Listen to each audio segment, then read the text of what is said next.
You're listening to the official podcast of the Westside Vineyard in Los Angeles, a community of individuals and families connecting with God to change the world.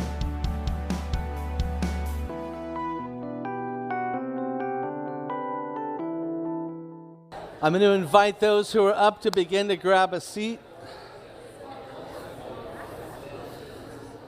And if you are newer, maybe just come today or recently, we are this summer focusing as a series on wisdom for life, and particularly recognizing that we live in a culture of information, which is valuable, knowledge, but wisdom is distinct, and that wisdom is coming to the place where you actually know how life works. You have a sense of the way things really work in the bigger sphere and how to navigate life because of understanding those truths and the way they generally play out.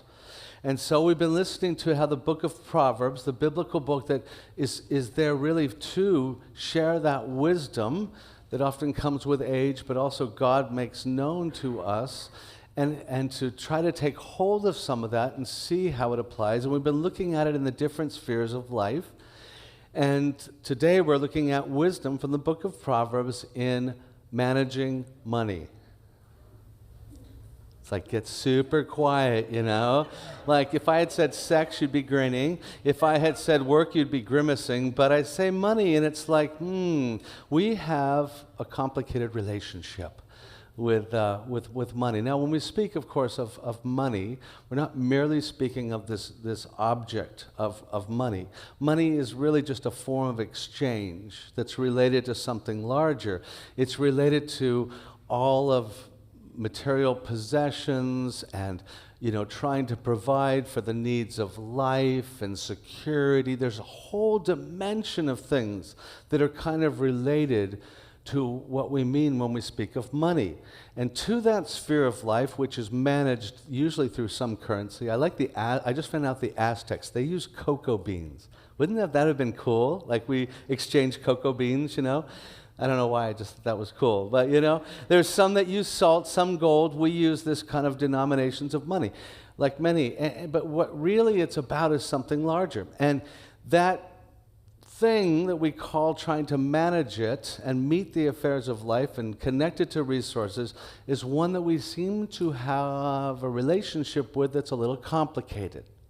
Complicated because most of us would identify with these ideas that we really want it. We really want money. And we really resent it. We really resent money in life. It's like something we have this love-hate relationship for.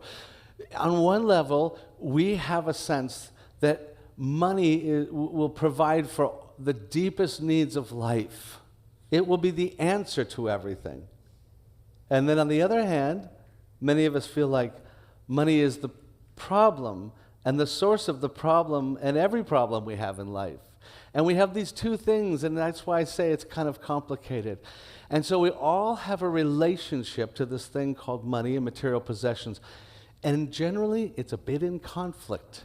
Most people right now, most Americans, say that it is one of the largest areas, if not the largest area of stress in their lives. And not only is that true personally, but since we all have feelings about money based on our past and based on our experience and our competency, we all have different feelings associated. It's hard in relationships, too, to come around this thing called money and managing it. And in fact, it's just become the primary stressor. 70% of married couples now say it is the primary source of conflict in their marriage. Of those who end up in a divorce, 51% say it's the primary reason for the divorce was conflict over money. And so we could change the marital vows perhaps to end with, until debt do us part, because it's probably a lot closer to the truth of what seems to be kind of flowing. It is having a huge effect on our ability to engage personally, relationally, all of life. And with that, I just give a shout out. I did earlier when they were here to Dale Ruby, who's facilitating Financial Peace University, a class we're holding this summer, and everyone who is taking it has taken it, because I know that's an opportunity to go and try to really learn more about what God has to say about managing money. And I hope that's something that many will look forward to taking on at some point. But today I want us to do that more briefly for all of us, to come around and listen to that divine wisdom. And I believe that what we don't understand sometimes is that there's a reason that God takes up so much of his word to humanity to talk about our relationship to the material possessions and resources in this world. It's a big part.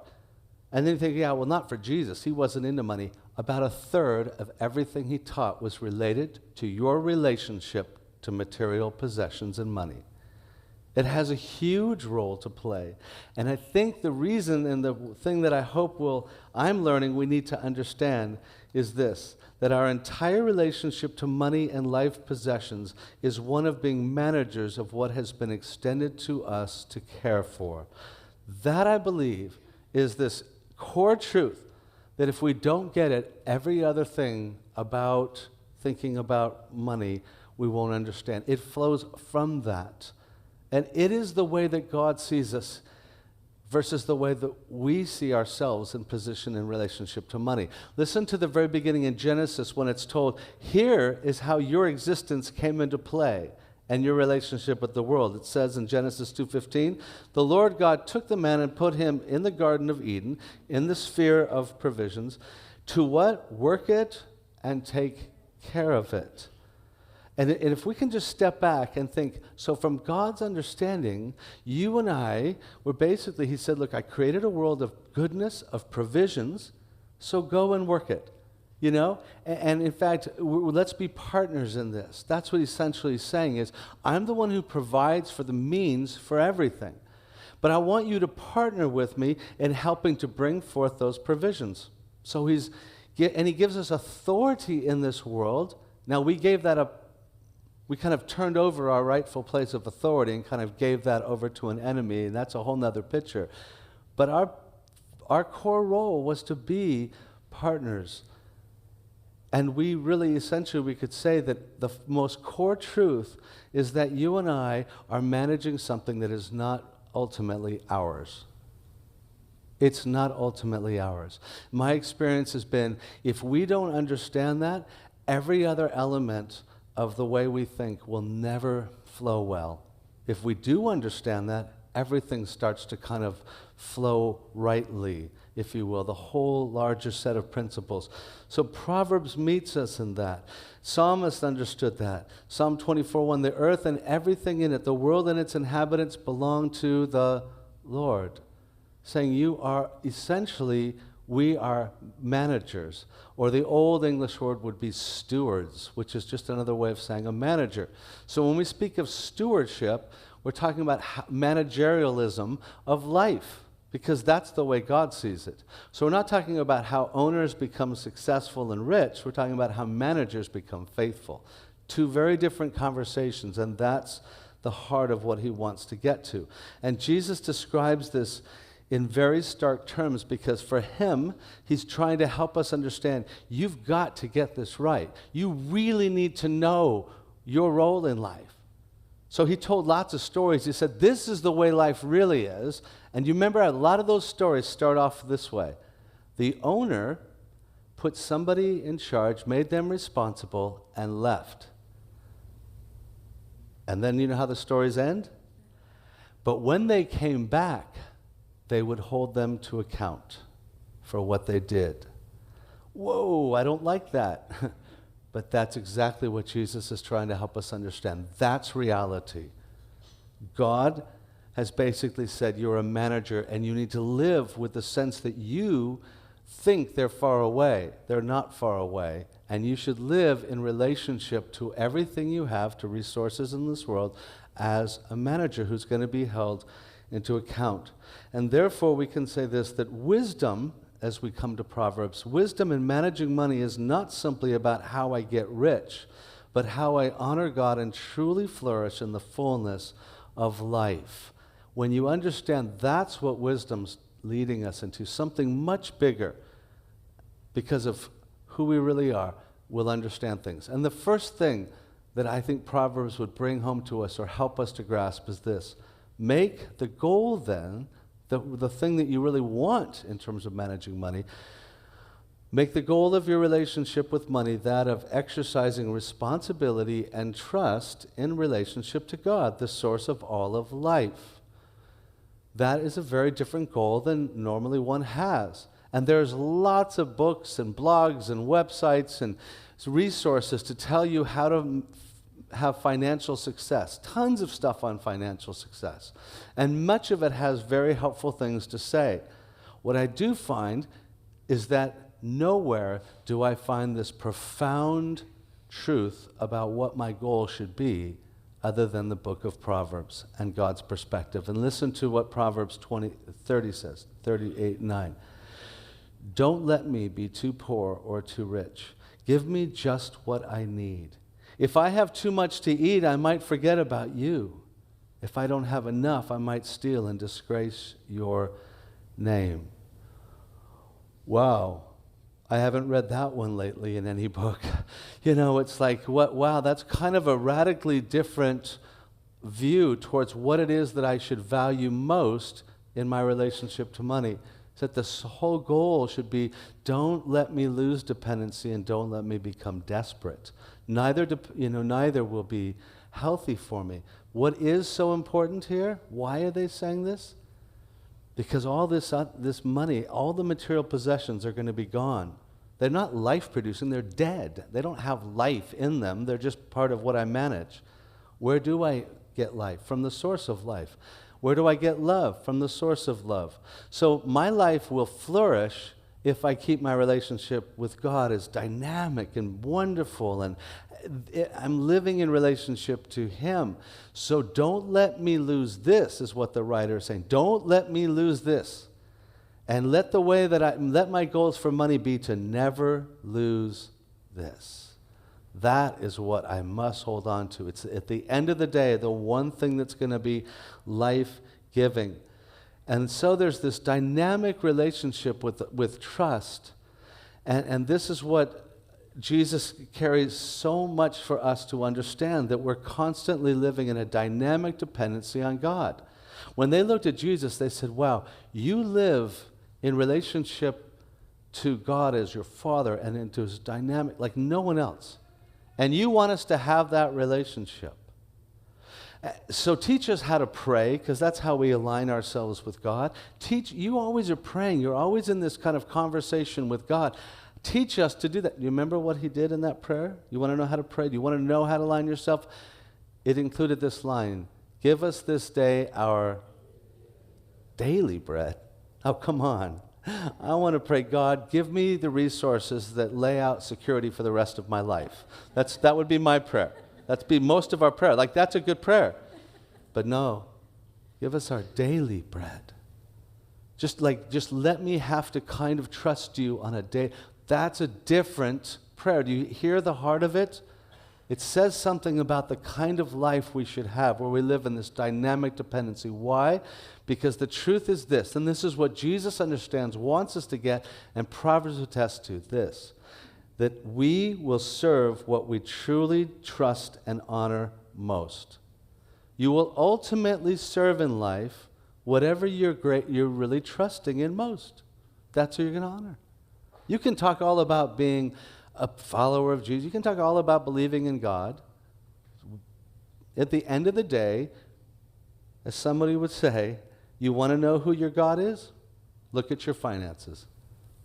They pretty much will tell you, the way you relate to finances will pretty much tell you who, on a practical level, you are serving and honoring as God. It's what you're trusting in. And so that's what Jesus is after. He so values that. He wants us to understand this. And this is why at one point he talks about the faithfulness. And he says in Luke 16, no servant can serve two masters. Either he's going to hate the one and love the other, or he will be devoted to one and despise the other. You cannot serve both God and money. He's saying you cannot fully trust, honor one over the other. You have to see that you have one who is the supreme source of all life that you really honor and trust in. And then you manage the material resources in relationship to that. That's what he's calling us into. And so the second truth behind that then naturally flows is this. We need to confront the foolish attachments that we can give to money and material possessions. Now, when I speak of this, I don't want us to have any idea that God doesn't like money or that money is bad or money is evil. Nowhere in the Bible does it look at money as evil. Nowhere in the book of Proverbs does it suggest that it's evil. No, what's the problem? The love of it, the attachments to it. The Apostle Paul said, for the love of money is the root of all kinds of evil. It's what we bring to it, the devotion we give to it, the attachments we make, and we all make attachments, right? I mean, we all have ways in which we begin to place hopes and security, and we become driven, and we're looking for affirmation in the success. We make a lot of attachments to this thing called money, financial success, whatever you want to call it. And sometimes it's the misguided and the attachments that lose perspective that he's trying to get at. And we do well to confront them. You remember it's common kind of as a game, especially for young people, to play, hey, what if, what would you do if, kind of a game just to play around and barter around with people. And so you might hear one of the first things of what would you do if is, what would you do if you won $1 million, right? Except you have to up it, right? These days, that's not that much. So like people would have to go to like $1 billion now. What would you do if you had forget it, $1 billion, Because you're just basically, inviting the person to think of what? And especially when kids play this, it's like, oh my gosh, it would what? Well, what we presume is it would solve I get to start imagining how it would solve every problem in life. I would be set. There's nothing I couldn't do. But I find it's interesting as people get older, they're not so quick to make that assumption. They begin to realize that, as cliche as it may be, money doesn't really seem to equate with happiness like we thought it would do. It doesn't solve every problem like we thought it would. And this is precisely what the scriptures want us to understand. Is it is not the means to that. Proverbs 11:28 says, trust in your wealth and you will be a failure. Meaning if you're trusting in that as the hope of everything, you will fall. But God's people, the one who live in relationship to Him, will prosper like healthy plants because they'll keep that connection. They'll be able to keep growing. But only as we confront misguided attachments, foolish attachments. You may have heard it said before, but I think it's very true and wise to consider that money will buy you a bed, but not sleep. Books, but not brains. Food, but not an appetite. Money will buy you attire, but not beauty. Money will buy you a house, but not a home. Money will buy you medicine, but not health. Money will buy you luxuries, but not culture. Money will buy you amusements, but not happiness. When you start to say, this is what it really gives me, but the things that I really want aren't so inherently dependent on money, then I start to see I'm more freed up from it, and I'm able to navigate the pursuit of things better. So we have to confront those foolish attachments, and the one thing that the scriptures say is at the forefront of that is this, number 3. Establish honoring your responsibility and trust with God by making your first commitment that of contributing to the communal work of God.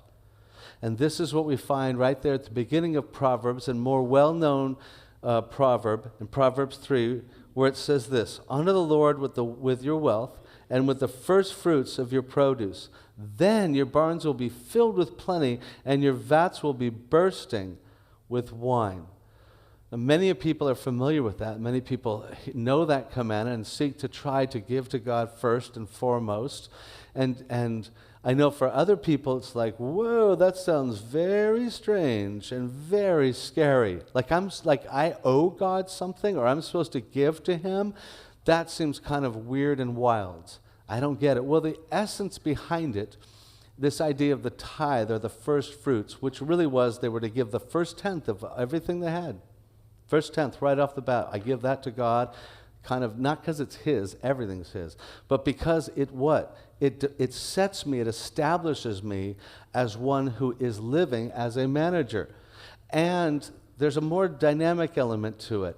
The truth is that whoever came and was the king of the land, everybody tithed. They gave their first 10% to them. It's kind of a relationship. The king of the land was your provider and your protector. So if somebody else came to conquer the land, that army would be the protection that you would have. And they would take care of certain needs, and they would help provide for things. So you're kind of your protector, provider, and you gave this to them. So they're the sovereign. Well, God says, I'm coming and I'm conquering this world, and I'm calling a people out who become my nation, and they're going to give to my communal work because I am creating a people on earth who will bless the whole world and be distinct from every other force and king in this earth. And eventually they will invite everybody to be restored under the true king, which is I am. That's what God's saying. And he's saying, so come and give first to my community and what I'm doing communally. And so the people would give, and that would go to help for the temple and help for the services of the people. Now, that might seem weird to people, like, so we're kind of giving to the church, which is kind of like, you could say, the local expression of God's kingdom, Jesus said, on earth, his body now being manifest, his local body. I don't get that, because people would say, can't God just create anything? Like, why does he need my money? Why doesn't he use his own? You know, I mean, no offense, but couldn't he kind of print his own money? You know, I mean, if we just get real, you know, and so everybody uses this phrase, well, he doesn't need your money, you know. And I would be careful of that, because I don't think he ever said that. I don't think he ever said that. I think he has a little different approach. I think the truth is, God is going to fulfill his purposes. But that's not all he's doing. And what we miss is, God is not just fulfilling his purposes, he's forming his partners. The whole way that God created the earth, the whole of this creation, didn't need to exist, this whole temporal life and world and universe. But he created it with partners, and he is forming us as partners. So he's not really interested in just fulfilling his purpose without the whole intent, which is to form us into being those who share it with him and are partners. So he's inviting us to be those partners, and what he's saying is, will you fully come and partner with me and be the ones who are contributors to that, yourselves really entering into that. And that's what we miss sometimes when we want to just kind of cut ourselves off and say, God, go get them, you know? You go do your thing, I'll be over here with my stuff, you know? It's like, you don't get it.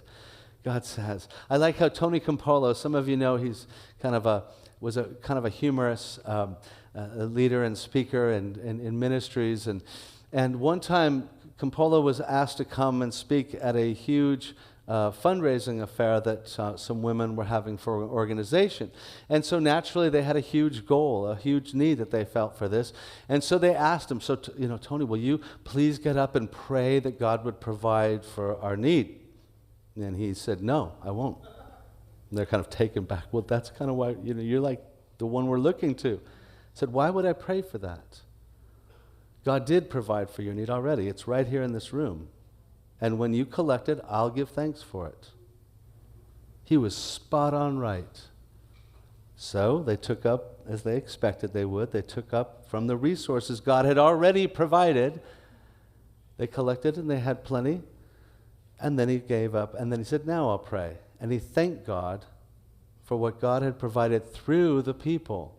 Because the truth is, that's the reality. God wants to use us as partners in what he's doing. And so we embrace that in the way that we choose to be involved in that giving. And towards that, number 4, we need to know what we have. We need to know what we have. Listen to Proverbs 27. It says, pay careful attention to the condition of your flocks. Give careful attention to your herds. For riches do not last forever, nor does a crown last from generation to generation. What is he talking about, Well, obviously, the assets that people were managing back then were not bank accounts and IRAs and Social Security or whatever else one might have. They had what? Fields and flocks. Pretty much it. You got fields to work and you got flocks to try to raise, and that's what you're working with. So what he's saying is, have you got any idea what the condition is of your assets? Do you know what you've been entrusted with? You cannot be a manager of what you don't even know you have. You have to, and you can only manage what you're aware of and what you seem to have an eye on. And that's why he's saying you need to look. Because wealth doesn't just stay there. Things don't just stay in the same condition, as he says. If you want anything in the future, you've got to know what you have and keep an eye on that and be able to come around it. Now, I know a lot of people say, well, you know what, I have so much, I don't really need to, worry about it. He didn't say worry about it. He said know what you have. Now, a lot of people would say the opposite. I don't have enough to even, pay attention to. I'm paycheck to paycheck. So what's the whole point of me looking at what I have? Because if you don't, you're completely irresponsible. That's why. Because you're still held accountable for whatever you have. I don't care if you think it's too much or too little. God says, I'm going to ask you what you're doing with what you have. So do you know what you have? He's saying, look, you've got to first kind of take a look at these things. So that number 5, we can do the 5th thing, which Proverbs tells us to do, which is to plan well. That is, take control of what you do control. Proverbs 21:5 says, good planning and hard work lead to prosperity, but hasty shortcuts lead to poverty. So prosperity is connected, as we looked at last week, to hard work, but hard work and planning. And the truth is, just throwing all your energy into your work, all of your hard labor, all of your time, being consumed, going crazy without thinking about what you're doing and planning for how you're using your resources isn't going to make sense. God has given you so much, and he wants you to bring it to bear on life. He's given you vision. He's given you energy. He's given you ideas. He's given you a mind. He's given you time. He's given you all these things, and he's saying, I want you to be thoughtful about what you do with what I've given you so that we can make the most out of your life. That's his intent for you. And so he wants us to realize the value of being able to think about what we're doing with whatever we have. You and I would never probably, at this day and age, want to go out and drive a car and not have a gas gauge in it, right?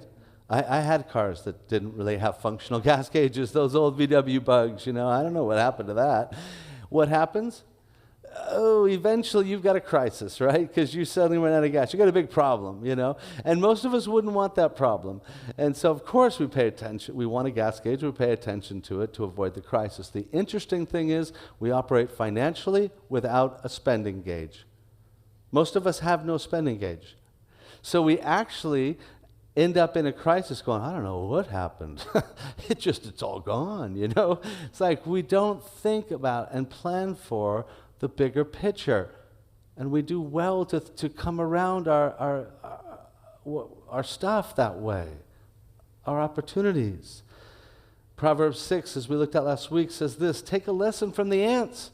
Learn from their ways and be wise. They what? They labor hard all summer gathering food for the winter. And this is just an encouragement to say, look, if you know there's going to be needs, prepare for those needs. Plan and prepare. That's an important part of things.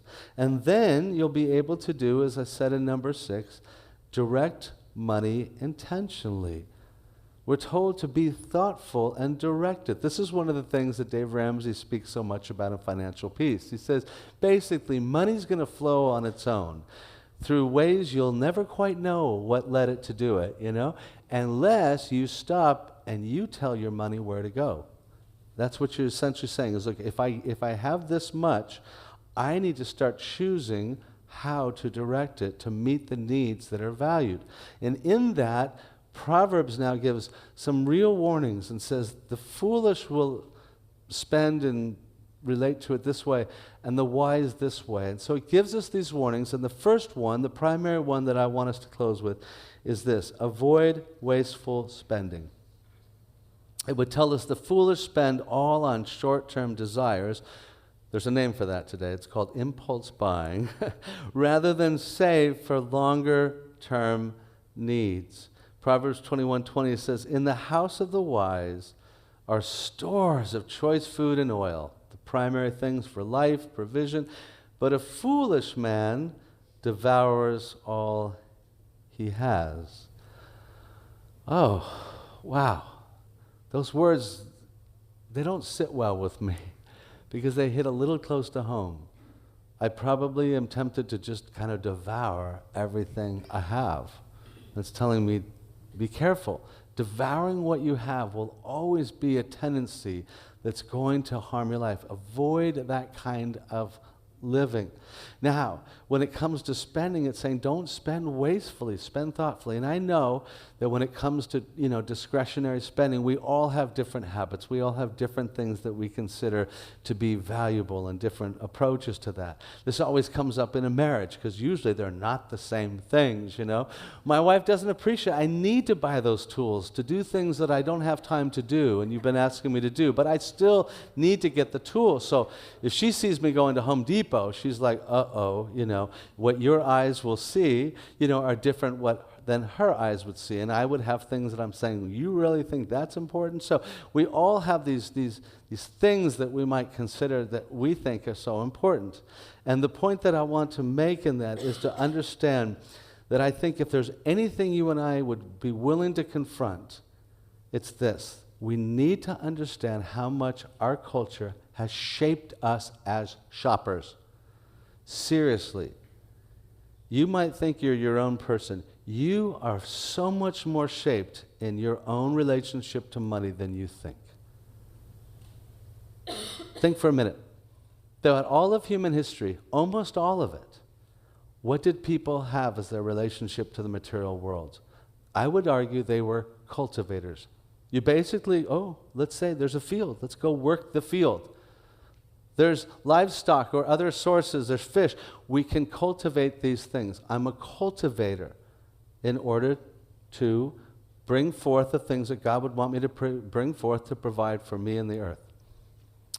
Well, eventually there's groups of people living together, kind of, cities and towns that are emerging. So I have some things that I have, and they have some things they have. They're starting to work with, other materials and forming, other things. So we go to that marketplace maybe once a year, once even a week. What? To do what? To exchange my goods for yours. So I'm a cultivator, but I'm also a contributor in the marketplace, but still primarily a cultivator who sometimes then barters and contributes. That's all changed. Who you are now is what? A consumer. Absolutely. I don't even care to tell. Nobody encourages you. You have no identity, really, that is encouraged, drawn out, or even identified as a cultivator or contributor. It's all about being a consumer because it profits somebody else's means. And so we have to realize how much, I am just soaked in consumers. I'm soaked in to being shaped as a shopper. And I just want to help us realize that. Because if we're going to be able to transcend it at all, it helps to realize it. Let me give you a few statistics to help you realize this.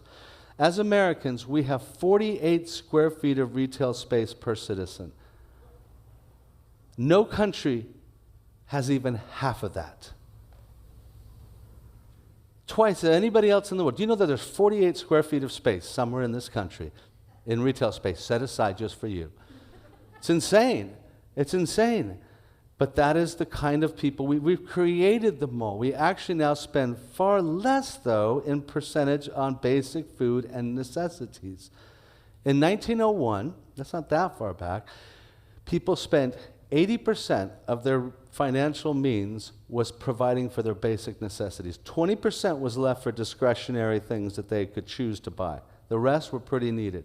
Now, 50% is spent on the core essential necessities. Now, I know that's hard to imagine. Like, it's probably not true of those who live in the west side of LA and pay rent. You know, it's like, I don't know, I don't got 50% left over. But the truth is, we are people who are actually we have gotten so used to having more money to choose from. You wouldn't even be making half the purchases you're making not long ago. They really are discretionary in nature, many of them. But we're kind of lost to that because we're invited to spend it.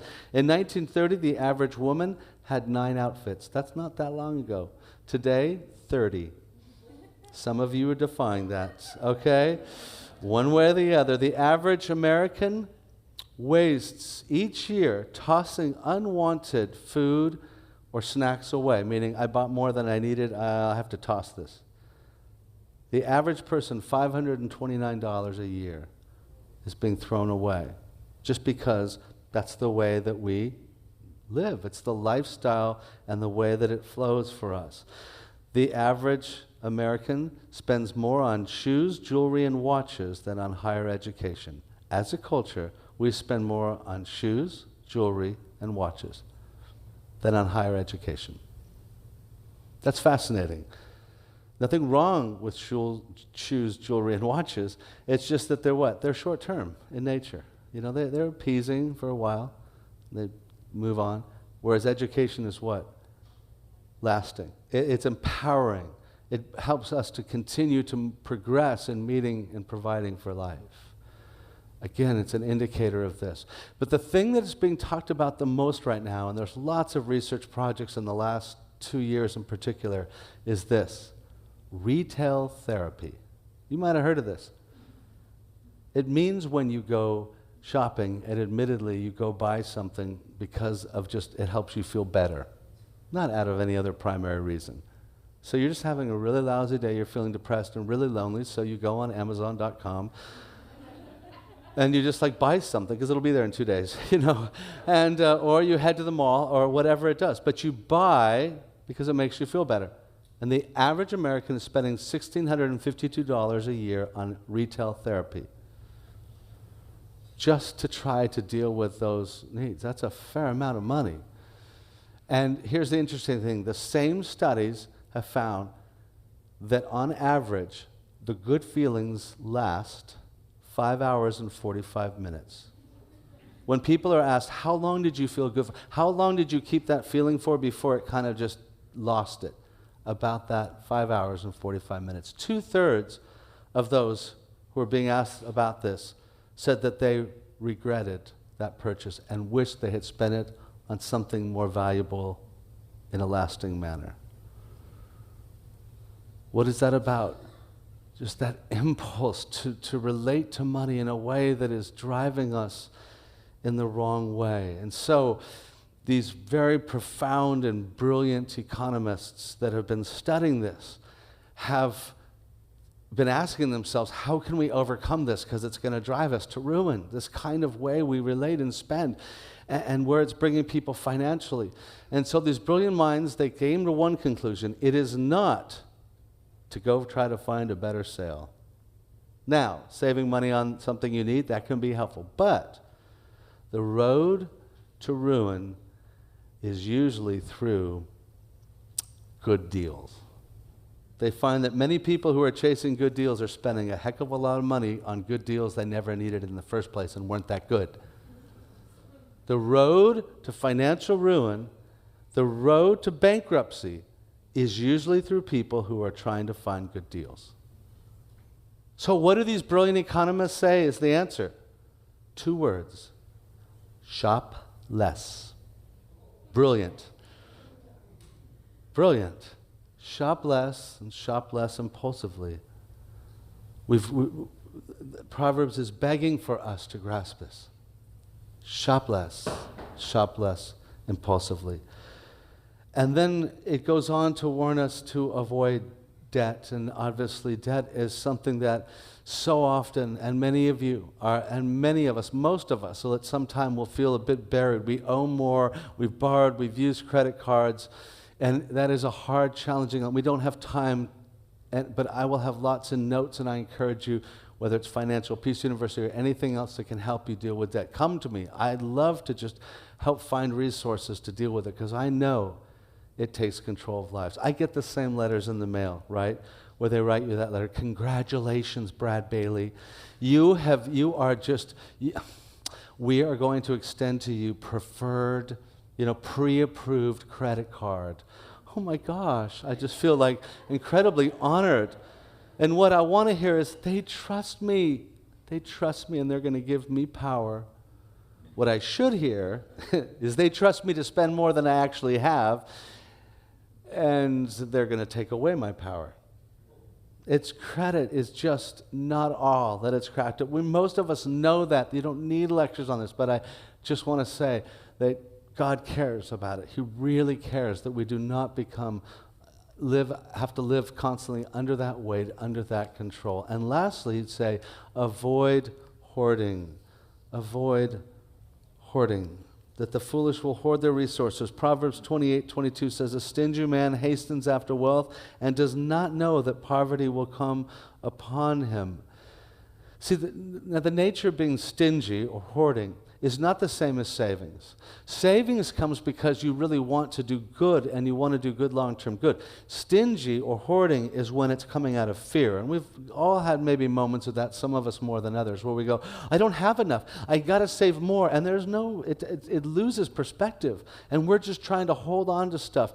Whereas God's saying, keep a loose hand. You don't have absolute control of your future security. Don't hold on in a way that doesn't make sense. And this is what the scriptures are saying. Proverbs 11 says, there is one who scatters, yet actually increases more, meaning generous. And there is one who withholds what? More than what is right. They're holding on in ways that doesn't make sense. It's not fitting, it's not appropriate, and it leads to poverty. The generous soul will be made rich, and he who waters will also be watered himself.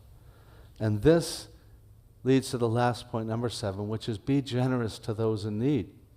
Generosity is an essential part of how we live in relationship to money. It actually settles up a lot. And generosity is not about, hey, just dismiss any responsibility, give everything you have away. That's not generosity. And maybe God will call you to that, but that is not really generosity in and of itself. It can be irresponsible. Really, generosity is how you respond to that which engages you, that need that actually engages you, and how you feel led to do it with discernment and wisdom, etc. That's generosity. Are you responsive? Do you keep a loose enough grip on your stuff that you're able to meet those needs? And what it's saying to us is that you can meet your own thirst. Like if somebody gave you water, because it says, and you drank some of it, do you need the whole bottle to quench your thirst? No, you usually can quench your thirst and still have enough to help quench other thirsts, to help meet other needs. And when you do that, you're going to flourish and others are going to flourish. That's kind of the spirit of it. And I want to suggest as we close that when we go through that process of looking at other needs, usually elicits stuff that helps us to come full circle back to who we really are in relationship to money. So as you kind of go, well, I don't know. Why should I give to them? It's my stuff. God's saying, really? Are you the ultimate source of all that stuff you have? Well, God, why do they deserve it? Come on. I deserve it. Really? God might start to question that. Do you really want what you deserve? Most of us will go, no, God, be gracious with me. That's exactly what I'm inviting you to do towards others. Yeah, well, they're not always consistent in their choices in life. Nope, they're not. Neither are you. Yeah, well, who are they to give to them? That's a very important question. They're fellow people I created just like you, and I care about them too. And you're responsible for what I've given you. It comes back to that. And so as we as we kind of just end in this moment before God, my invitation to you is, one is I trust that maybe God's kind of brought to mind some of these principles, this wisdom from Proverbs that's helpful. In fact, if you could, I think I had one more slide where I had thrown up later, like all 7 of those. If it's there, you can throw that up, just so you might quickly reflect on those. But because I think in all of this, God's saying, what's speaking to you? Like, where do you realize, yep, that's not easy for me. That's the one I have to come back to. It's not that it's new or novel, it's just that that's the kind of a timely word. What is God right now just saying, it would help you to take this to heart?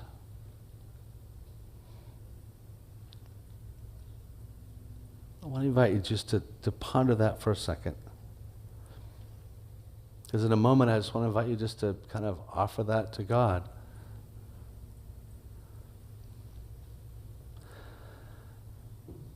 And as you do, I want us to open our hearts to this. This world will tell you this. This is who you are in relationship to the goods of the world. Entitled. You're entitled. No, you're not. You're entrusted. And you and I will not be able to live well in relationship to money till we stop and just let that whole entitlement go. And just kind of dismiss it and take up the life of being entrusted. I'm entrusted with this stuff.